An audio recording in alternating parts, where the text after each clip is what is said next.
Come on, like this is going to be controversial. Like if I seriously don't know. Like until today, like why I selected dog phone.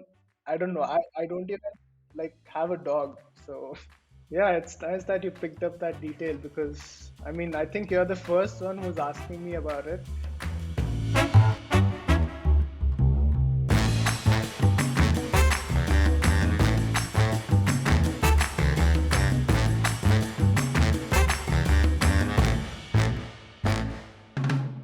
Hello and welcome to the Desi Design Show, a podcast by Command+J where we bring the fun back into design interviews and the Desi back into design. I am your host Anshuman Dhar, and every week I sit down with some dope Indian designers to get real about their work, their life, and everything in between. Today on the show we have with us Phaniram Lalpet, who is a phenomenal designer who specializes in sneakers and performance wear. Phaniram, welcome to the show. Thanks, Anshuman. It's a pleasure being here. I mean, it's always good to give back to the community in design. So yeah, thanks for having me here. Nice. We're so happy to have you. Okay, so for the people tuning in, some context about Phaniram. He is a graduate from the Masters in Product and Service Design at ISD Rubika in France and is currently freelancing with PUMA SE and two versions of it in America. And he has worked with Fila in the past as well. And personally, I've just been in awe of your work. And being a basketball player myself, I especially loved the RS Future project you worked on. Like, not only did it look extremely cool, but I was just finding myself nodding vigorously to every like design decision you made because it showed like it came from a place of someone who really knows the sport as a player along with like a designer. So I'm just so happy to have you on. Yeah, thank you. I appreciate that. I mean, that project has been really good to work on. It was amazing experience, definitely. Nice. So where are you tuning in from right now? So I'm based in Hyderabad at the moment. What's it like there, like weather wise or lockdown wise? It's been raining like past couple of weeks. I guess that's quite common across the world right now. But yeah, weather's pretty good, and I usually like this kind of weather. I mean, not too much rain, but like when it's cloudy and not too hot, not too cold. That's kind of perfect. The right Yeah, amount to like just have breeze blowing and like get a cup of chai or something and sit with some yeah, hot snacks. yeah, exactly. Nice one. Okay. So by the way, congratulations on your new role at Puma. What is it like been? What has it been like freelancing remotely? Yeah, I mean, it is quite an experience. Like you said, freelancing is quite hot. I mean, it's getting hot like with the lockdown and the COVID and everything right now. So, I mean, that's a way to like shift your focus away from like getting a full-time job. I mean, which has changed this month for me because I just started a new role, like a junior design role with Puma itself, beginning of this month. But yeah, it's been quite a ride, like being in freelance and looking for jobs and also like new clients. So yeah, it's a different experience to be honest. Okay, nice. And like, how has that? Like, how has the onboarding been so far? Because I'm assuming a month back you might have just like getting your feet dipped into the water right now, or did your past experience of working with them like help with the transition into a full time role? Yeah, I mean, technically speaking, it wasn't such a hassle because I was also interning with Puma for like about an year last year. So it was like, if you see the entire experience, it's like about 1.5 years. So that wasn't much of a problem. And yeah, I mean, Puma India and Puma Germany, they have been really supportive, like in all the logistics and like getting me the right equipment and everything. So it was quite seamless. Yeah. Nice, fun. So it was more of like a technicality change than a change in working with. Oh, now you're no longer someone who's interning. You're like contractually on a full time basis with us. Got it. Got it. All right. Okay. So while we're on the subject of Puma, I wanted to ask you, what is it like? You've been like working on shoes for a while, and you've also like done a bunch of stuff which has gone out in production and like been worn by so many people. But I want to know like, what was your reaction when you wore the first ever pair which you had made, which was like commercially available?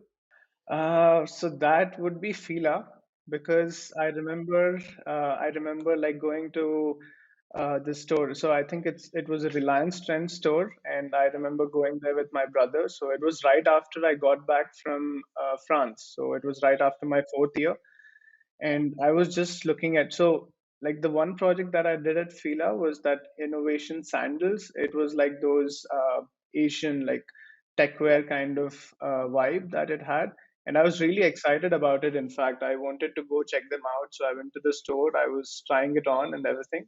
It looked good on the shelf, but to be honest, like when I wore them, it didn't feel comfortable. Like I don't know, something with the fitting or like the way it wrapped around the feet, it just didn't feel right.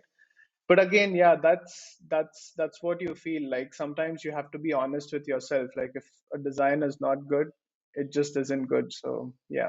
Wow, that's really refreshing to hear. You rarely ever hear people go about, like, talk about that being the truth. But I think it's also so important to acknowledge that sometimes you do plan and work on something which you think is going to turn out a certain way, but because of a lot of things not in our control, it doesn't necessarily happen. Yeah, yeah. All right. And this was when you came back in your fourth year, right? So this was before or after when you spent your time in Denmark, where you worked with Pensol? This was after. So this was in 2019. After. 2019, yeah. Right, right, right. Right, okay. And what was that like? Like working with Dwayne Edwards, I'm pretty sure it must have been like a huge fanboy moment for you as well. Can you tell me a little bit more about what like the biggest takeaway you had from that whole experience? Yeah, I mean, the best takeaway was like to improve on skills that you already have, and also like to learn new skills, like start building.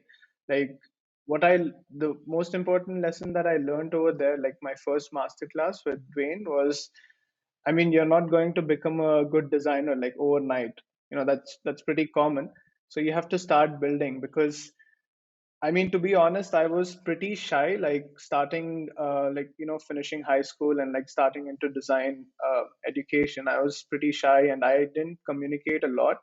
And Dwayne tried to like pull me out, like though he did it in a hard way. He tried to pull me out and he put me onto the stage and he was like, "Yeah, you have got to ask questions, like just speak up and be loud." So that was like the greatest lesson that I learned during that masterclass. Yeah. Okay.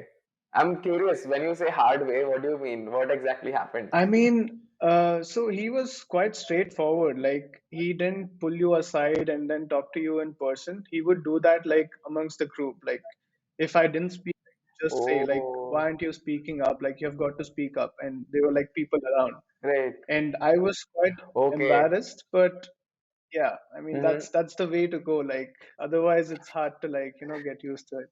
All right. Nice. So, I mean, that was really interesting to hear. And like, I want to dig a little deeper into, I've had like a bunch of thoughts and questions about just footwear design and what goes on behind the scenes. And I know that there's always, as in any industry, there's a pressure to like keep producing new stuff. Like, oh, we have to get in front of the other competition. We have to make something that people haven't seen before. How does that get quantified into something being new and cool? One, how do you like quantify that into like a product decision or a design decision? And how is that like, is it at all connected with the business and marketing decisions and like the teams? And like if you could talk a little bit about that. Yeah, I mean, from a brand standpoint, it definitely affects like all these sectors. Like right from business and what the consumer wants and what he's willing to buy in the future. Because when you're designing, you're always designing for the future ahead. So that takes time, and like all these decisions, they kind of play a role because in a company, when you're working as a designer, you're not doing everything. Like you're working in a team and there are like set of project managers, there are a set of marketing people and people who sell stuff. So like all that data comes together, and then like designers, yeah, we usually just like interpret that visually, like in what the consumer wants, and we also like pitch in our idea of what the future consumer is going to look like, his style, his decision making, or like what things he's going to get into. So yeah, there are like so many factors that come into it, and definitely like when you're talking about like the need of creating new things every once in a while, like fast fashion and so on. Like sustainability is a big issue or like more of a topic today in the industry. So yeah, like all the brands are dealing with it, and there's still like quite some time it would take to fully like get into it. So yeah. Mm-hmm, mm-hmm. Understandable. And I've always found it so intriguing because anyone who's working in like any sort of a consumer facing retail section, like you said, right? People are rarely ever working on the cycles which things have reached them. If you're working on summer 21 right now, you're thinking of summer 22 Yeah. and you're planning for that.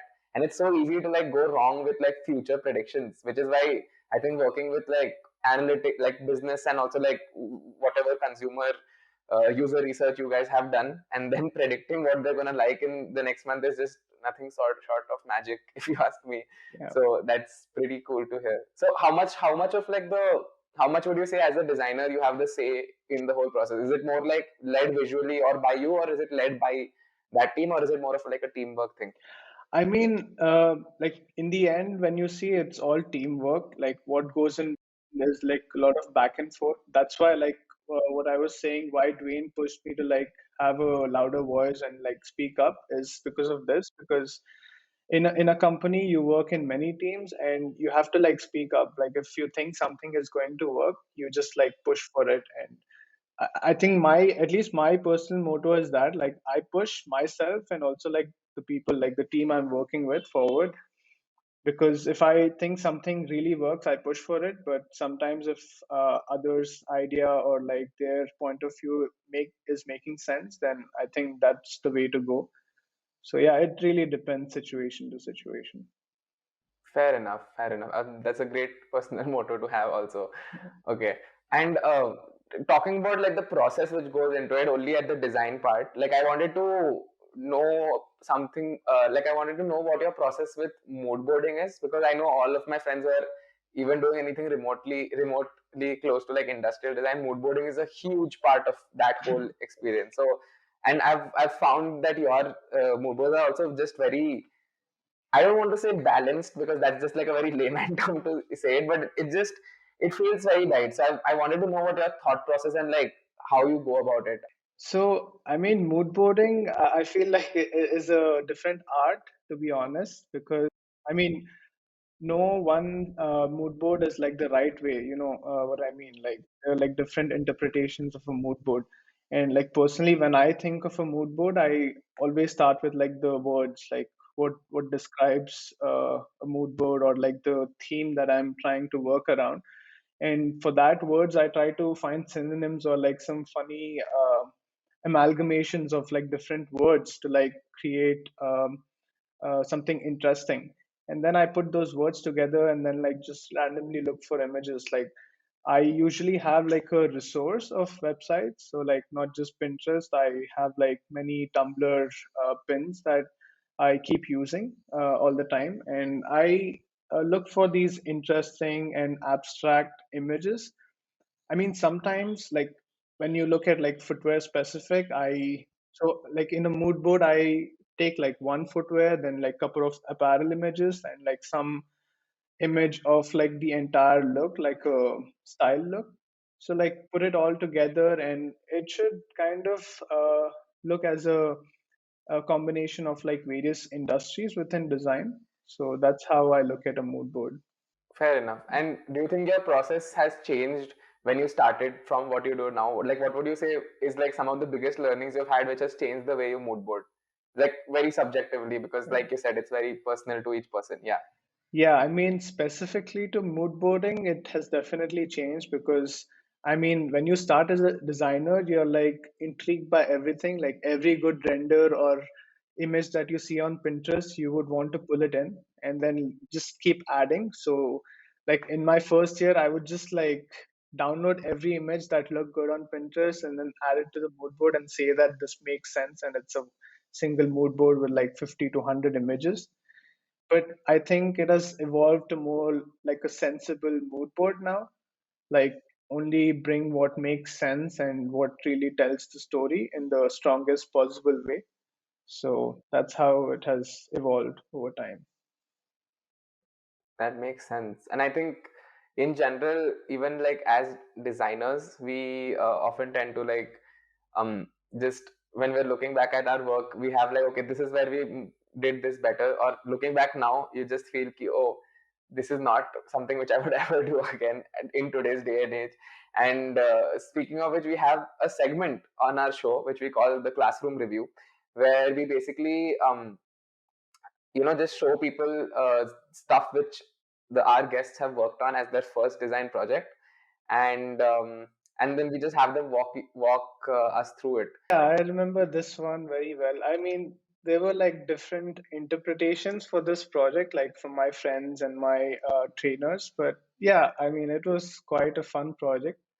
So this was a project. I mean, it was quite technical here. It was in like the mid of my first year, so where we had to like buy a set of speakers and then like examine them like technically and see what goes inside a speaker, like a basic speaker, and then try to rebuild the outer shell and like use the same internals for the same.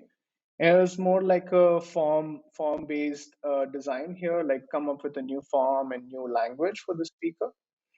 So, like I said, like first year, it was like all about exploring, and I was just like getting used to design because I've never really heard about design before joining like the educational institute. And I mean, definitely, I was like totally towards engineering. So this was like a new thing, and I was exploring. So even the ideations, if you see, it's like quite random. Like you see circles somewhere, then you see like this monolith design with like a pole and something, then you have this robotic hand and I don't know, rocket. I don't know what I was thinking.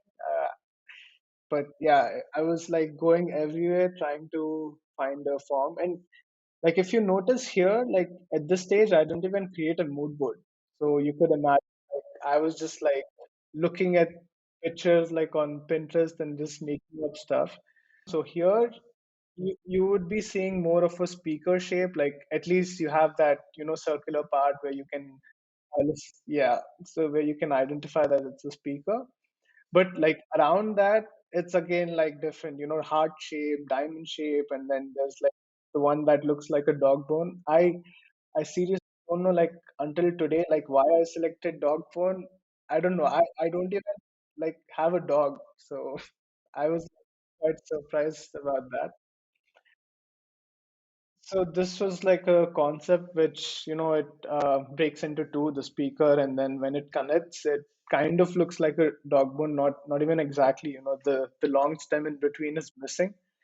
So we had to like create this, and I mean, for me, the exciting part was making the speaker, then like, sketching and like going about the design, because in first year you don't have a lot of design thinking, you're still developing on it, and more what you learn is like making and building with your hands and understanding tiny details. So I was like really curious to like give a good finishing to the speaker and add the internals intact so that it works. I want to dig a little deeper into what you mentioned there. So you were saying that before your first year, you were more engineering focused.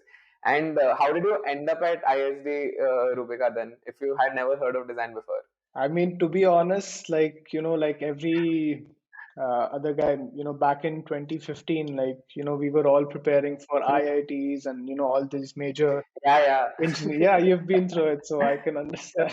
I've been through it. Yeah, Yeah. so I've been preparing like for all those exams, and I was just so frustrated, like I I love science, so I love math and like physics and all that, but IIT and like those kind of exams are just not for me. Like I was understanding that right after my 12th grade, and like just one night I was sitting with my brother and we were just discussing. And back in school I was kind of inclining towards art because I was taking part in these inter school competitions where we had to face paint.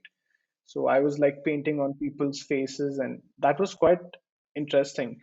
And my brother was like, yeah, you've been doing all that, so why don't you just like look at design schools? So I like reached out to one of my seniors from high school, and he was like already doing animation. So shout out to Saurabh Fuke.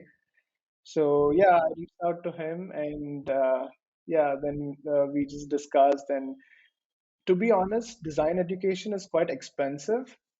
like at least the institution that I had gone to in Pune, so it's called DSK International, which is not there anymore, unfortunately. So like convincing my parents and all that and going through everything was quite difficult. But yeah, it was, to be honest, it was an overnight decision, and then implementation took like few more weeks, and then yeah, I was into design. Okay. All right, that's super fun. And I think even getting into it then later, getting your hands dirty, that process must have always stayed with you, right? Like with when you even like science or so much of like footwear also goes into like technological aspect of things, like Yeah, which material are you using? What is the science behind making sure this is cooling? So I'm pretty sure you must be having a lot of fun to like geek out over those details yeah. while designing. I mean, what goes around comes around. So, like Yeah. math and everything is like Fair. quite important Mhm. today. Like if you're designing something, tech packs and like, making it a reality is important, and you need to play with numbers, the dimensions, vernier calipers. Like back in school, we would think that, okay, when am I going to use this like anytime in my life? But yeah, it came around. So All right. I also happened to notice when I was going through your Instagram, you travel a lot of places. Like, I want to know, is there like, have you always liked traveling? Did it show up after like in college or something? I mean, I've loved traveling always, because I mean, I'm the kind of person that gets bored like if I'm at one place, because like past 5 years, if you see, like every year I was at a different place. Yeah, that was also because I was like studying and like doing internships. But I mean, traveling is always fun. Like you get to meet new people. Like it's it's all also difficult. Like when it comes to financial stability and like all that. But yeah, it's always good to like meet new people, make new friends. Because right now, when I look at it, I have friends almost across the world, I could say. And it's very nice because you get to understand their culture. Like for me specifically in my field, I get to understand the fashion movement like in various parts of the world. And again, like eat good food, that's like a good added benefit, and which I really love. So yeah, like from my time traveling, like I've experienced quite a lot. But yeah, for me, like the next place I want to be is Tokyo, definitely. And yeah, I don't know when that'll happen, but yeah, let's see. I think that's Tokyo is like on the list of every designer's like top places to go to. Yeah, yeah, Yeah, definitely want to go. yeah, it Yeah. is. Nice. And like, so speaking of like the different places you traveled, like France was one of them because you were also just like doing a master's there. And I happened to notice that you had volunteered at a music festival once. Oh, So can you tell me a little bit more about that whole experience? yeah, it's nice that you picked up that detail, because I mean, I think you're the first one who's asking me about it. It was really fun, like so this craze like around electronic music, it started like when I was interning in Bombay. Like my colleague and also my senior at college, Ajaz, shout out to him. So he brought me into this, and it was quite interesting to explore this music. And he told me about this festival. It's called Horst in Belgium. So it's not really in Brussels, like it's a little outside Brussels. So during the summer of 2019, like my friend and I, we just went. I mean, our so one side of the motive was to like get free tickets for the concert or like the festival, and the other side was to it was summertime. A lot of our Indian friends, they went back, they came back to India, and we were like alone there. And a lot of our French classmates also, they went back to their cities, and it was summer, so it's vacation time, so we were quite alone. And we thought we would go out and like chill, meet new people and stuff. And it was good. It was like we planned on staying for 2 days, but we ended up staying for like 5 days. And we were like living in like these cardboard tents. So they were like sustainable tents, like human length and width. And yeah, it was good. And like our job was like literally like, do hard labor, like, plow fields and like, put up all these structures and stuff. And then end of the day, have a beer and then just chill with the other people with good music. So yeah, it was fun, and like some days like these locals would tell us like what are the good places to like go around in Brussels. So we would just go to the city and then go around, and it was quite nice, like the experience. Yeah, we were just like lost in their country. Sounds like a dream, to be honest. Yeah. It's so cool. Coming a little bit back, a little bit earlier into your childhood, you've mentioned in a lot of places that you are someone who's played basketball growing up. And I mean, other than the generic thing which we love, which we talk about in interviews, oh, it taught me teamwork and the importance of that. I want to know more about like your relationship with sneaker culture and how that has now shaped since you are in the profession of making shoes, because I'm pretty sure you will get this growing up, right? When sometimes because of financial reasons or whatever, you cannot afford to buy the coolest new sneakers on the market. You can't really get the Air like Jordans or the LeBron Soldiers if you want to go for it. But there is now this association of sneakers with the skill level, and a lot of people are now chasing that instead of like working on their game. And have you like when you're working on these things, or as a shoe designer, where do you think, like, I just want to hear your thoughts on that, like on this whole idea of sneakers make it player and not the other way around. I mean, it has been changing, like over the years. Like right now, today, if you see PJ Tucker, like he's, like the finals game, he Yeah, wore like a, I guess, $250,000 shoe, and Giannis was making fun of it. But yeah, that yeah. aside, like growing up, like back in high school, basketball was like considered Hmm. like the sport, like everyone was playing it, and like the seniors were playing it, and you could Hmm. see like cool sneakers, like when I looked at my Yeah. seniors play, I would look at their sneakers, Uh-huh. and like people who had like the dopest all black sneakers, like those Nike sneakers, I would think, Yep. oh, these guys Yep. must be like really dope, and like their play must be like Yeah, really good. yeah, And that's how I grew yeah. up, and like I wanted to invest in like all those like the LeBron soldiers and all that. But Okay. again, like Nice.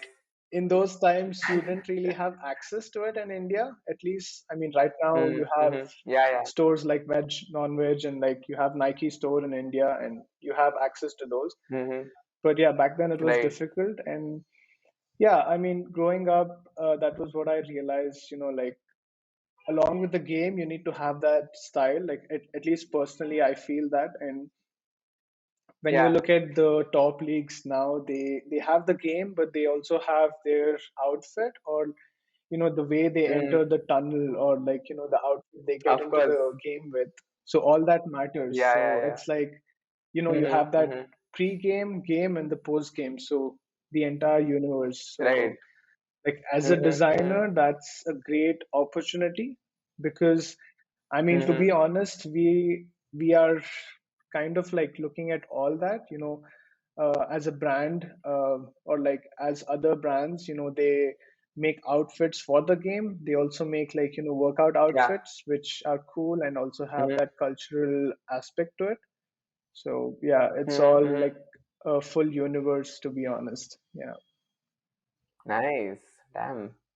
The I've known that people definitely put a lot of thought into it, but not to the level of you're thinking pre-game, during game, and post-game, Yeah. and like how it's gonna look. That's super cool. And I agree with you. Like that was the same sentiment I used to get. I'm just like, oh, he's wearing those shoes. This guy like means business. He's Yeah. gonna like give you some crossover which you did not see playing. Before I wanted to also ask you this before. Which position did you play? I mean, I started as a center, Hmm. and I was like playing more of forward position. Okay. Okay. And then like right now I'm trying. I mean, over the years I realized that Indians, like at least from South India, I'm not that tall. Okay. So Okay. Yeah. I mean, I'm like 5'10" and a half, Right. so Right. that's like not tall enough The for a center. center. Yeah, yeah, yeah. So I had to like Okay. learn how to like dribble like Hmm. well, Got and it. then Got like it. get those moves, Hmm. yeah, and then Get like move to more shooting guard or a shooting guard. point guard. Got it. Get your handles in. Yeah, yeah, yeah. Okay, so Faniram, we are nearing the end of the show, but we do have a recurring segment which we lovingly call, drum roll please, 2 minute में hot takes. So basically, it's a rapid fire round which almost always goes a little over 2 minutes. But the main idea is that I'm gonna shoot a bunch of questions at you, and you answer with the first thing that comes to your mind. All right, you ready? Let's go. Yeah, let's go it. Okay, all right. So first is, do you have a dream sneaker or a project collaboration that you've always wanted to do? Collaboration definitely would be like with LeBron James. I mean, Hey, nice. yeah, he's the player. He's got that fashion sense. I mean, he's been my favorite player. So yeah, definitely with him. Speaking of basketball, what does your all-time starting five for like all-time NBA starting five look like? Come on, like this is going to be controversial. Like if I. That's the point. That's why we call it hot takes. Yeah, but sure, like LeBron for sure, Jordan, and then you have Kareem Abdul-Jabbar for sure, and then Wilt Chamberlain because he's a monster. Yep. You have fifth one, yeah, Mamba for sure. Mamba. Okay. Kobe. All right. Yeah. Fair enough.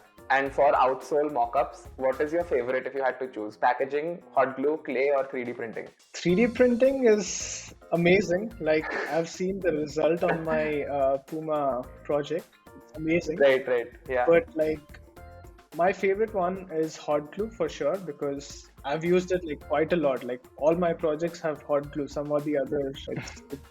Fair enough. The weapon of choice. Yeah. Is there an anime which you keep returning to? You keep watching even though you can't get enough of it. That's a difficult choice because like most of my favorite anime I've like already watched them like twice or thrice. But one really good anime that I would suggest like to anyone is Kimi no Nawa. It's Your Name. All right. Final question. What are like your top two cities of all the places you've traveled, and what are the things you love about each? Top two cities would be one would be Berlin, the other would be Paris for sure. Berlin because of that subculture, like that raw, brutalist, like the surroundings, and also like the people. I mean, the people are quite interesting, Berlin, and also like the places, the parties and stuff. Like I said, I'm like more into this parties and like electronic underground stuff. And Paris is the same. Paris is more like, I wouldn't say brutalist, it's more like chic, and like you can see like supermodels walking around and it's like so inspiring. Like you can look at what they're wearing and like the culture and like outfits and stuff. It's a beautiful place. Yeah. Love it. Love that for you. All right, that is the end of the round. We just have one last question before we wrap up the show. So, Phaniram, if you could tell anyone who's watching this just one thing, what would it be? I mean, I want to keep it simple, like like my name suggests, just have fun and just explore. And I think that will take you places because if you're not having fun and exploring, I don't know what else you're doing. So I think that's the way Yeah. to go. All right, fun. All right, so this has been amazing, Phaniram. Thank you so much for doing this. Where can people find you if they want to find out more about you? I mean, you can reach out to me or you can check my website. It's called phaniramlalpet.com, or you can easily reach out to me on Instagram. My handle is plalpet. Got it. All right. Awesome. And you can find us at Command+J, spelled CMD+J, on Instagram as well as Twitter. Phaniram, it has been a true pleasure just talking to you and listening to your different stories and then watching you just geek out about technology and basketball as well. Thank you again so much for joining me on the Desi Design Show. Thank you, Anshuman. It's been a pleasure. Like to be honest, I thought this would be like a job interview, but it's been like very friendly. Like thanks to you, like the way you've posted it. And yeah, I think this is definitely going to be interesting, like going forward. And I would love to see more people over this podcast. So, yes, that's what we want. Okay, all right. All right, bye-bye. Yeah, bye, man.